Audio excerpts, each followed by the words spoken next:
Okay, on 94, there's an easier way to do this by just plugging in your values, but the problem did say to simplify the expression, then look at the values of R1, R2, and R3. So I'm going to go ahead and simplify this expression. And so I'm going to focus on the denominator first and ask myself, what would be the common denominator of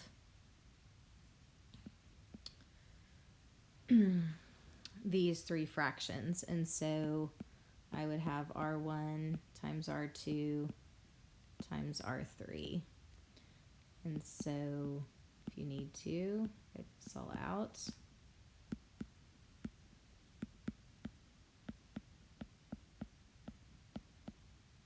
And so in that first fraction, what would you have to multiply by? In R2 times R3. In that second fraction, you're multiplying by an R1 times R3. And of course, you can see how it simplifies back to what you started with if you need to. And in that third fraction, you're really multiplying by R1 times R2. And I'm not going to forget the numerator of that complex fraction.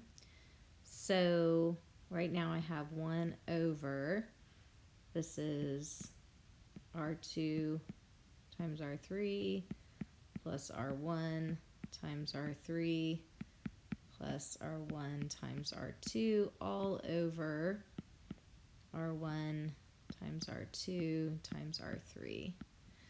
So this really means 1 divided by that fraction, and so really you're going to multiply by the reciprocal.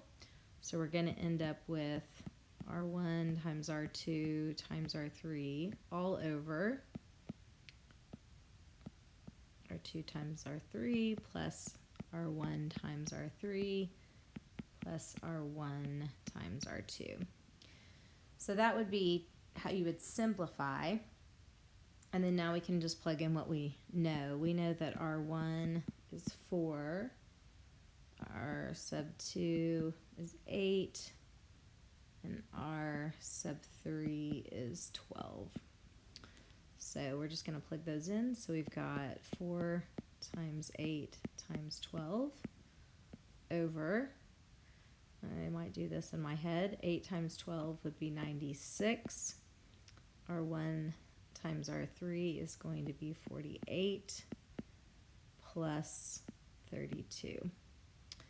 And so when I do 4 times 8 times 12 over, let's go ahead and simplify that.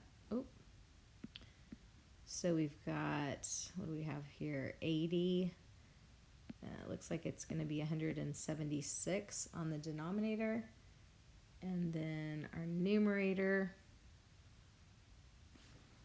is 4 times 8 times 12. So we're dealing with what? 48 times 8.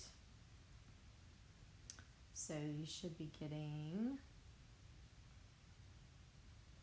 384. Then when I do that division, it comes out to approximately 2.18. We'll say 2. So it should round, and that is my answer.